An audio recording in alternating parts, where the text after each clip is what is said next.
오늘 어떤 주일입니까?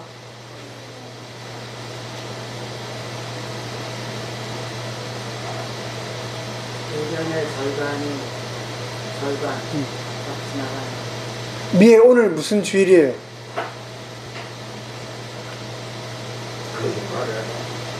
무슨 날? 네. 맥주 감사? 네. 맥주 감사 주일입니다. 그런데 사실 그 단어는 의미는 없습니다. 맥주 감사라고 하는 것은 보리를 추수한 것에 대하여 하나님께 감사드립니다 라는 날인데, 여러분 보리농사 짓지도 않으시고요, 저도 보리농사 안 짓습니다. 그래서 사실은 맥주 감사라는 그 말 자체는 우리에게 의미는 없습니다. 그래서 특별히 우리 교회가 오늘을 맥주 감사 주일로 지키게 될 때는 보리를 추수했음도 아니고, 우리가 합타임, 1년의 절반을 지나감에 대하여 우리가 되돌아보는 그런 시간들을 가지고자 하는 것입니다. 여러분들 그 프린트물 하나씩 다 받으셨을 텐데요, 오늘 2부 예배 때 한 분도 빠짐없이 다 참석하시기를 바랍니다. 우리 어린 승예부터요, 우리 한 분도 빠지지 마시고 2부 예배 때 여러분 인생에 대해서 진지하게 함께 이야기하기를 원합니다. 그래서 한 분도 빠지지 마시고 2부 예배 때 꼭 이 시간을 여러분 가지시길 바랍니다. 이양기 모매님께서 그 교통사고 이후에 여전히 다리가 좋지 않아서 지난주 또 이번주 이렇게 빠지셨습니다. 그래서 이양기 모매님을 위해서도 우리가 한번 같이 기도하기를 원하고요. 그리고 특별히 우리가 오준이는 이제 육군 이제 입대를 앞두고 있는데요, 8월 20일 날 이제 논산 훈련소로 가게 됩니다. 한 달하고도 한 20일 정도 이제 시간이 남았지요. 오준이가 대학생이 되기 전에 이제 본인이 이제 직장생활을 잠깐 하면서 돈을 모으고 있을 때 제가 아주 강력하게 오준에게 추천했던 것이 있었는데, 유럽을 한번 갔다 오라 라고 얘기를 했었는데요, 결국 유럽을 갔다 오지는 못했네요. 예, 평생을 후회할 것입니다. 그러나 후회하는 것이 인생이죠. 우리가 다 만족할 수 있었다라면 얼마나 좋겠습니까? 특별히 우리 어린 학생들이 있으니까, 또 저보다 연세가 많으신 분들은 제 나이대 정도를 보면서 그때 이렇게 하면 후회하지 않을 텐데 또 하시겠죠. 근데 저는 오준이나 미애나 또 지혜나 승혜를 바라보면 마음이 안타까울 때가 많습니다.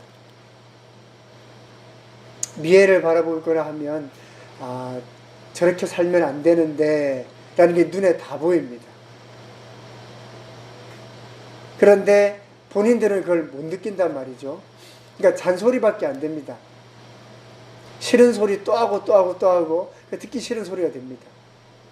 근데 내가 오준이의 나이대를 지나고 미애의 나이를 지나고 지혜의 나이를 지나고 승혜의 나이를 지나고 이제 오준이를 바라보고, 이제 내가 미애를 바라보고 또 지혜를 바라보고 승혜를 바라보면 저렇게 살면 안 되는데, 하나님도 기뻐하지 아니하시지만 저렇게 살면 인생이 허무해지는데, 그런 걸 많이 느낍니다. 그러니까 정말 많은 얘기를 해주고 싶은데요, 우리 친구들한테 그럴 기회가 좀 더 있으면 좋겠습니다. 여러분들이 무엇을 위해서 살아가는지 또 참 궁금하고요, 정말 그것이 여러분의 삶에 의미가 있는지, 아니면 남들이 그냥 그렇다라고 하니까 따라가고만 있는 것인지, 근데 그 남들은 정말 우리가 롤 모델로 삼을 만한 바람직한 사람들인 것인지, 뭐 하며 정말 살아가는지 그런 것들 말입니다. 2018년의 절반을 지나가면서 여러분들이 그런 이야기들 나누면서 여러분의 삶에 대해서 하나님께서 여러분에게 축복하실 그 삶에 대해서 그리고 정말 여러분이 꿈꾸고 원하는 그 삶에 대해서 우리가 함께 계획하고 또 반성하고 고치고 바로잡는 그런 시간, 특별히 오늘 우리가 하루 그 시간 좀 갖겠습니다. 그래서 한 분도 빠지지 마시고 주일 오후 예배까지 다 계시면 좋겠습니다. 누가에 따른 누가복음 말씀을 같이 읽어 나갑니다. 이제 내용이 바뀌었습니다. 예수님의 사역의 준비는 끝났고요. Jesus Galilean Ministry, 예수님의 이 갈릴리 지방에서의 사역이 시작합니다. 이거 아주 중요합니다. 왜 예수님은 그 사역을 갈릴리 지방에서부터 시작하셨을까? 그것이 아주 중요하단 말입니다.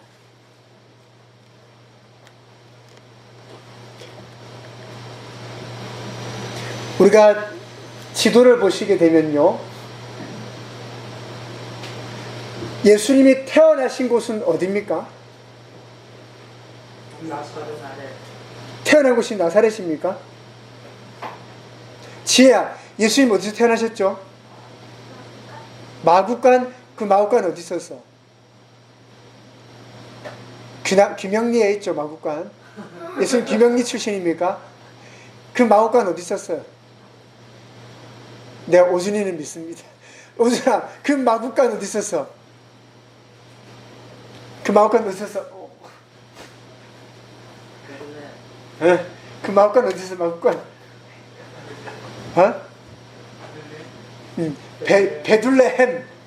베들레헴에 있었죠. 베들레헴에.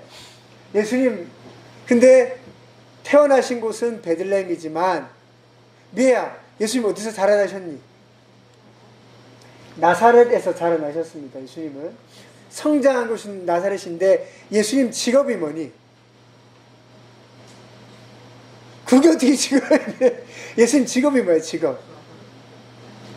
밥 먹고 살아야 되잖아. 예수님도. 예수님의 직업은 목수입니다. 목수. 나무, 뭐 가구도 만들고 고쳐주기도 하고, 그게 직업입니다. 목수. 특별한 기술 없이 할 수 있는 것들 중에 목수가 있었고, 아마 그 아버지도 요셉도 목수이지 않았을까 싶어요. 나사렛입니다. 갈릴리 호수가 중간에 있는데요, 갈릴리 주변으로 성경에 나오는 지역들 중에 키네렛, 티베리아스, 그리고 사페드, 가버나움은 유명하죠. 잘 아실 겁니다.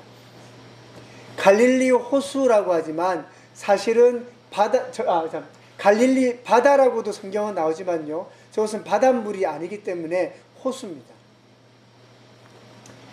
갈릴리 클까요? 작을까요?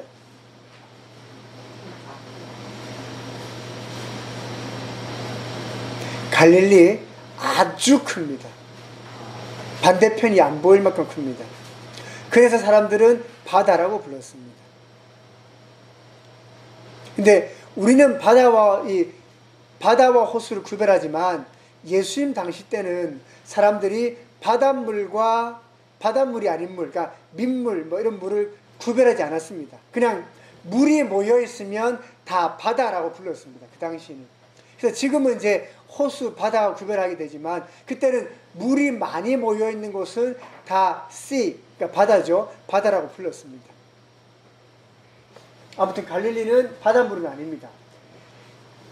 자, 그러면 우리 질문인데, 갈릴리 호수에서 가장 많이 잡히는 물고기는 뭘까요? 붕어? 붕어는 아닙니다. 자, 힌트를 드리자면 이 물고기가 한국에 들어와서 생태계를 많이 파괴한다라고 합니다.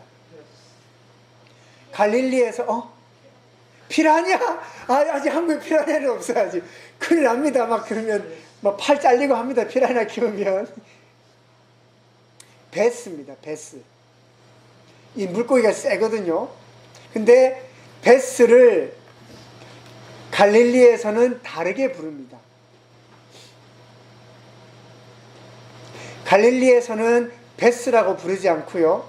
이 베스를 피터스 피쉬, 베드로 물고기라고 부릅니다.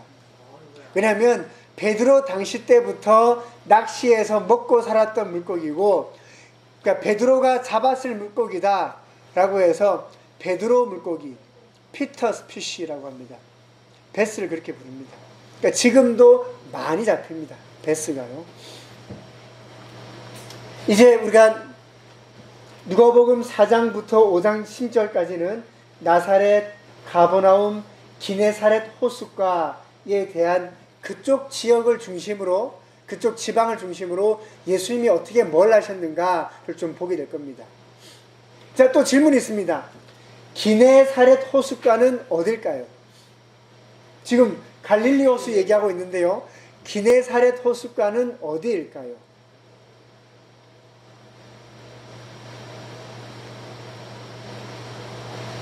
자, 어려우시죠? 어려운 문제입니다. 제가 알려드리겠습니다. 기네사렛 호수는 갈릴리 호수입니다. 특별히 갈릴리 호수에서도 이쪽에 사는 사람들은 여기를 기네사렛 호수라고 부릅니다. 이쪽 사람들은. 그 말은 예를 들어서 이쪽 밑에 있죠. 밑에 쪽에 있는 사람들은 이 갈릴리 호수를 티베라 바다라고 부릅니다. 왜냐하면 갈릴리 호수를 주변으로 시리아 사람, 여기 요르단 사람, 이스라엘 사람, 각 나라 사람들이 다 살고 있기 때문에 이 호수를 주변으로 각자 자기식으로 부릅니다. 부추, 정구지, 이런 말입니다. 부추라고도 하고 정구지라고도 한단 말이죠. 또 그런 건 뭐 있습니까? 뭐 솔도 있습니까? 예, 그렇죠. 분추, 솔, 부추, 정구지, 찌짐 뭐 하지 않습니까? 이거 그거 다 그래 부른단 말이죠. 지금은 갈릴리라고 부르지만 그 당시에는 어떤 사람은 기네사렛이라고 부르기도 하고 티베라 바다라고 부르기도 하고 각각 불렀다는 것이죠. 기네사렛 호숫가라고 불렀던 이쪽 지역이 예수님 사역에 있어서 아주 중요한 지역이었습니다. 오병이어의 기적 어디에 있었습니까? 여기입니다. 베드로의 집 어디에 있었습니까? 여기입니다.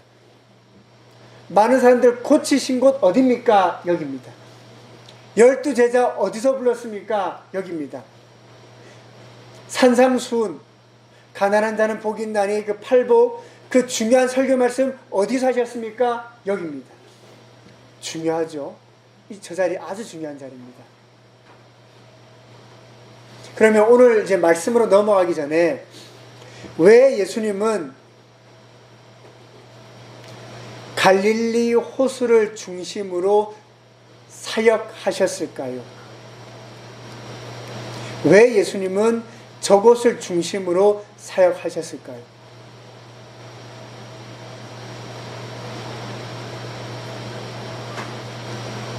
Why Jesus, the main ministry place is Galilee?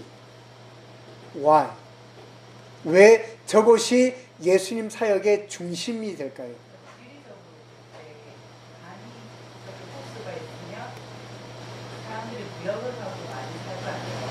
네.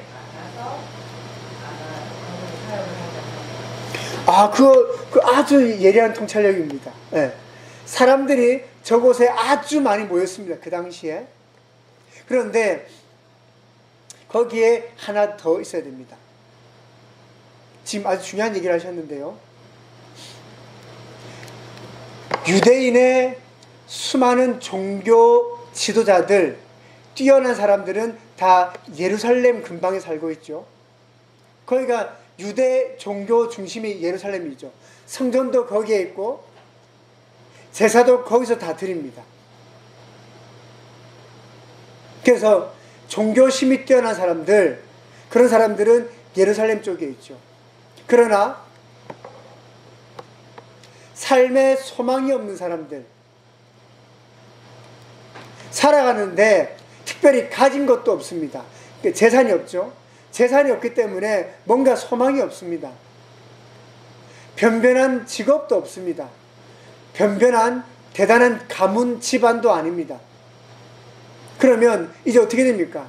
밥 먹고 살아야죠. 밥 먹고 살아야 되는데 특별한 기술도 없습니다. 어디로 갑니까? 호수로 갑니다. 하다못해 그물에도 던지면 물고기 한두 마리라도 잡을 거 아닙니까? 어쨌든 호수니까. 어쨌든 거기 가면 뭔가 할 게 있다는 것이죠. 날품을 팔아서 일을 해줘도 뭔가 할 일이 있습니다. 그 당시 베드로, 요한, 그쪽은 자기 배를 가지고 있는 어부로서 베드로는 아주 부유한 사람이었습니다. 베드로 가난한 사람 아닙니다. 가버나움에 가면 베드로 집터가 있는데요. 제가 언제 말씀드렸지만 그 집터가 요즘으로 치면 100평이 넘습니다. 아주 크단 말입니다. 그것도 가버나움에 가면 가버나움 회당이 있는데요. 회당 바로 앞에 있습니다. 가버나움에서 제일 좋은 자리가 베드로 집이란 말이죠. 절대로 베드로 가난한 사람 아니었습니다. 사모님 말씀처럼 왜 예수님의 사역의 중심지가 갈릴리였냐면 온갖 사람들이 다 모입니다. 어떤 사람들요? 삶에 소망이 없는 사람들, 살아갈 이유도 없는 사람들, 그냥 밥만 먹고 살면 되는 사람들이 그 지역으로 모였습니다. 가난한 사람들, 수많은 아픈 사람들, 인생에 희망이 없는 사람들, 소망이 없는 사람들, 그 수많은 사람들은 갈릴리로 모였단 말이죠. 그 중에 또 한 무리는 그 당시 로마로부터 독립하기 위해서 독립운동을 하던 사람들도 갈릴리에 숨어 살았습니다. 왜? 로마의 공권력이 갈릴리까지 안 미친다는 것이죠. 거기 온갖 어중이 떠중이 다 모여 있으니까 그냥 막 살아가는 겁니다. 거기는 그냥. 왜 예수님은 갈릴리에서 사역하셨습니까? 이 땅에서 밥만 먹고 살아가면 되는 그들에게 여러분의 인생은 밥만 먹고 살아가는 것이 아닙니다를 알려주신 분이 예수님이십니다. 소망이 있습니까? 희망이 있습니까? 아무것도 없었습니다. 근데 그들에게 하나님의 소망, 하나님의 희망, 하나님의 꿈을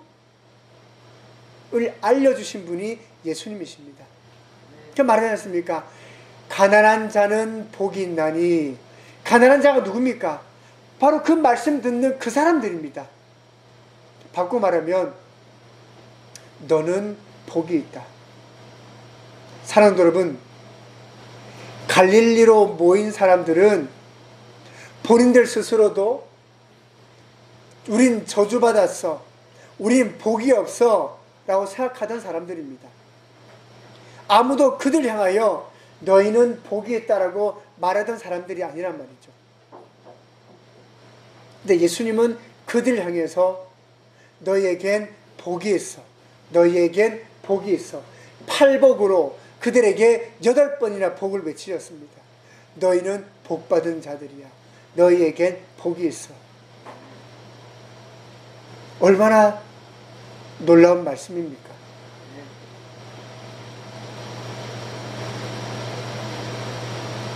People around Galilee, they thought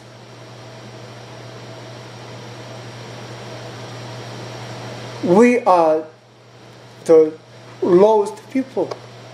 We don't have anything. We are always unhappy. But Only Jesus said to them, You are the blessed. You are the blessed. 그들 향해 예수님은 너희는 복이 있다 라고 말씀하신 것입니다. 왜 예수님은 갈릴리로 가셨습니까? 사람들이 거기 많이 모여 있었습니다. 특별히 소망 없는 사람들, 희망 없는 사람들, 인생이 무의미한 사람들, 그냥 하루하루 일해서 밥만 먹고 살 수 있었던 사람들, 그 사람들은 다 갈릴리로 모였습니다. 그들에게 예수님은 복을 전하셨고, 예수님이 전하신 그 복에 12명이 반응해서 12제자가 되는 것입니다. 그 12제자가 결국 오늘날 전 세계를 바꾸었습니다.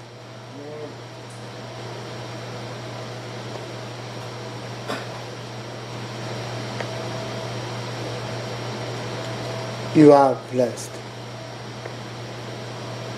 여러분에게 하나님의 복이 함께 하십니다. 갈릴리에서의 예수님의 사역을 보시면 예수님은 나사렛에서 이 말씀을 읽으셨습니다. 우리 말씀 같이 한번 읽겠습니다. 주님의 영이 내리셨다. 주님께서 내게 기름을 부으셔서 가난한 사람에게 기쁜 소식을 전하게 하셨다. 주님께서 나를 보내셔서 포로된 사람들에게 해방을 선포하고 눈먼 사람들에게는 눈뜨음을 선포하고 목 눌린 사람들을 풀어주고 주님의 은혜의 일을 선포하게 하셨다. 아멘.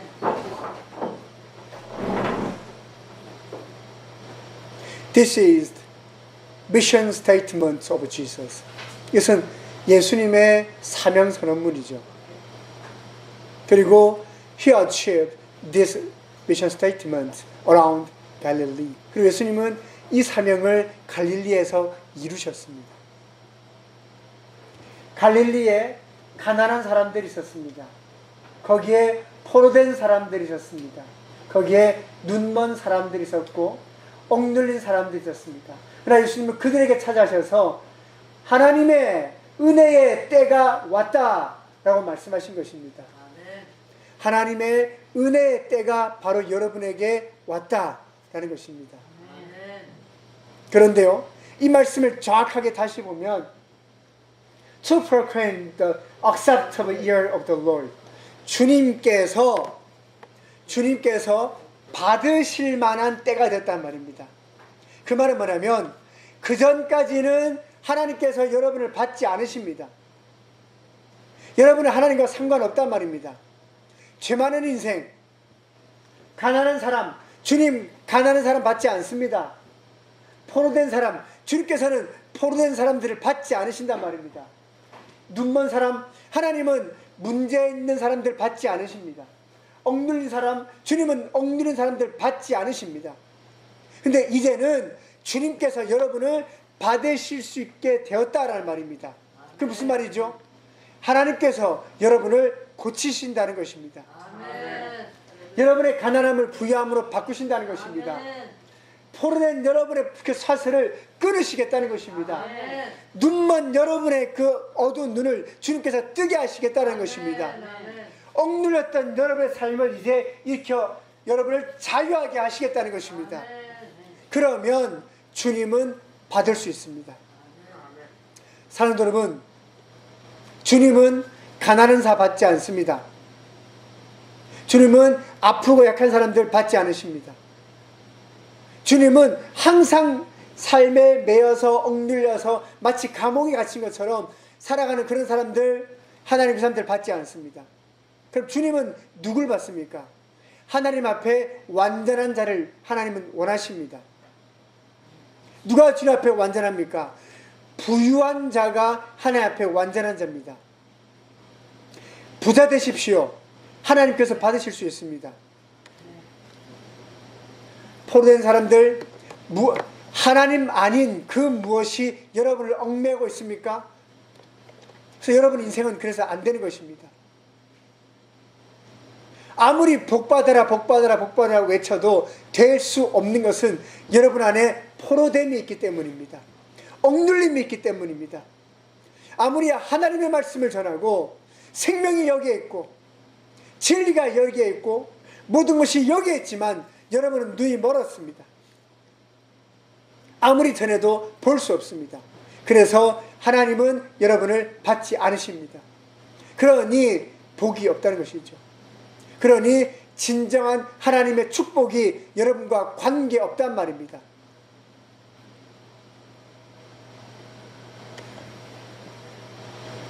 The poor, the broken-hearted, the blind, all of them, none of business with Jesus. 그 사람들 주님과 아무 관계 없습니다. Lord, I am not the rich, I'm poor.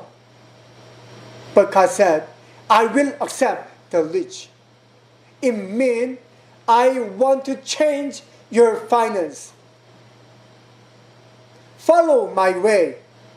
Follow my way. 주님은 부자만 원하십니다. 그러면 말하죠. 주님 나는 가난한데요. 주님 참 나쁘십니다. 왜 부자들만 원하십니까? 그 뜻이 아닙니다. 주님이 부자를 원하신다는 말은 내가 너를 부유하게 바꾸겠다는 뜻입니다. 하나님의 말씀을 바르게 해석해야 됩니다. 가난한 자 복이 있습니다. 왜? 이제 때가 되어서 그들을 부유하게 바꾸실 때가 왔다는 것이죠. 그러므로 나를 따르라. 내가 너의 경제를 바꿀 테니 나를 따르라. 나를 따르라는 것입니다. 하나님은 이미 부유한 그들을 원하는 것이 아닙니다. 가난한 우리를 부유하게 만들기를 원하신다는 것입니다. 예수님 어디로 가셨다고요? 예수님 사역은 예루살렘으로 가지 않으셨습니다. 예수님은 갈릴리로 가셨습니다. 갈릴리에 누가 있습니까? 갈릴리에 우리 같은 사람들이 거기 있었단 말입니다. 인생에 소망 없는 사람들, 인생에 희망 없는 사람들, 열심히 공부하면 이 땅에서 소망이 있습니까? 없습니다. 전교 1등을 하고 대단하게 뭘 해도 이 땅에 소망이 있을까요? 없습니다. 억울하지요? 열심히 했는데도, 최선을 다했는데도, 그런데 없습니다. 세상은 원래 불공평합니다. 원래 불공평한 것입니다. 여러분이 아무리 수고해도 여러분은 원하는 것을 얻을 수가 없습니다. 잘 될 수 없단 말이죠. 세상의 법 아래에서 우리가 살아가면 그렇단 말입니다. 여러분의 수고가 헛됩니다. 고생하는 것이 헛되단 말입니다. 그렇게 고생하고 수고하며 세상 안에서, 세상 아래에서, 세상의 법에서, 세상의 규칙에서, 세상을 따라서 열심히 달려가지만 헛됩니다. 무의미합니다. 끝까지 가셔도 아무것도 남지 않을 것입니다. 그러나 예수님은 갈릴리로 오셨습니다.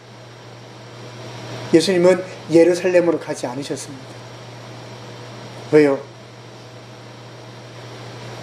세상에서 가난하고, 세상에서 포로되고, 세상에서 눈이 멀고, 세상에서 억눌린 그들에게 정말 예수님께서 알려주고 싶으시고, 가르쳐주고 싶으시고, 보여주고 싶으신 하나님의 은혜, 그 은혜를 들고 예수님은 갈릴리로 가셨습니다.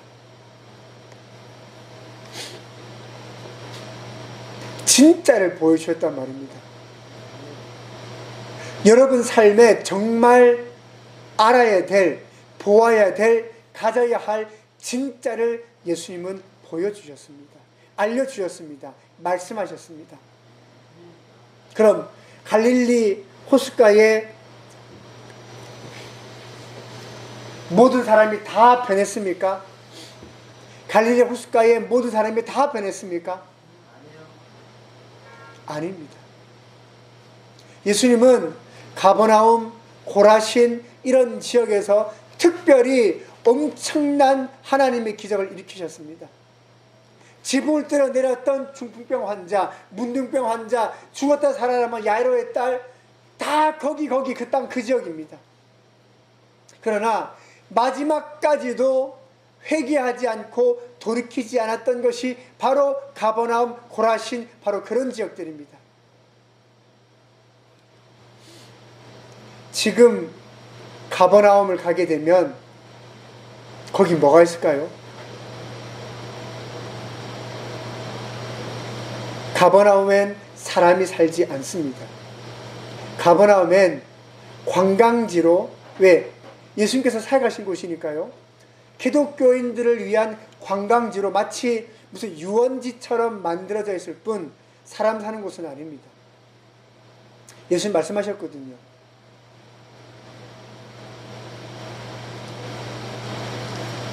내가 여기에서 했었던 기적을 다른 곳에서 했었다면 그들은 벌써 회개했을 것이라고.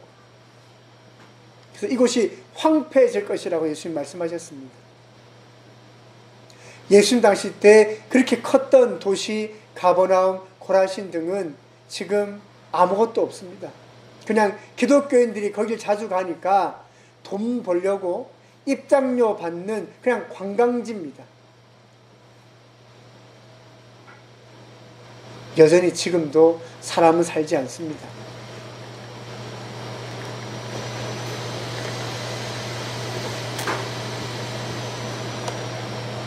사랑하는 여러분, 1년의 절반을 지나고 왔습니다. 우리는 함께 하나님의 말씀을 듣고 은혜도 받고 기뻐하였습니다. 그러나 여러분 삶에 어떠한 회개가 일어났습니까? 여러분 삶은 어떠하십니까?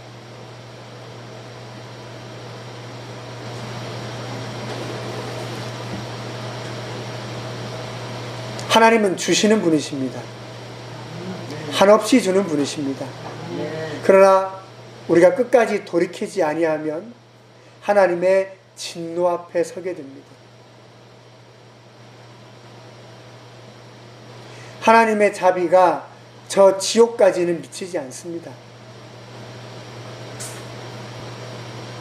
하나님의 사랑이 회개하지 않은 사람들에게까지 닿지는 않습니다.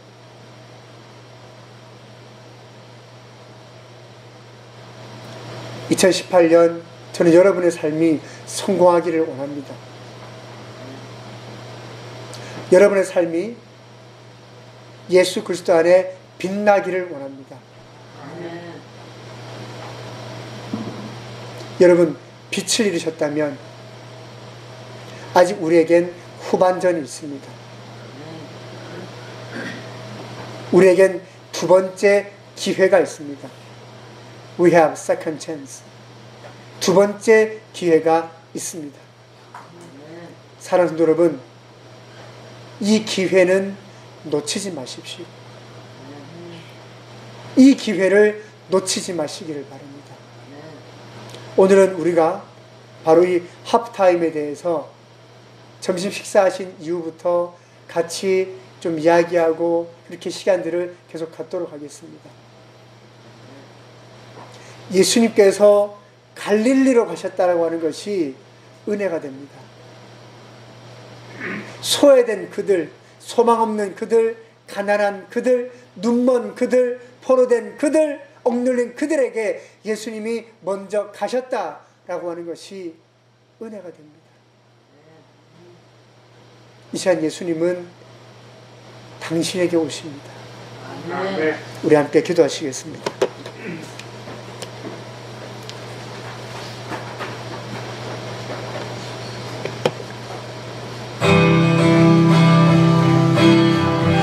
Change my heart, oh God,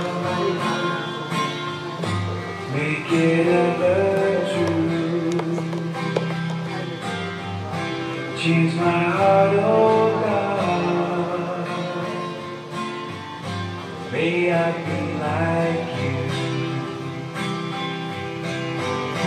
Change my heart, oh God. Make it ever true. Change my heart, oh God. May I be like you. You are the potter, I am the clay. Mold me and make me. This is what I pray.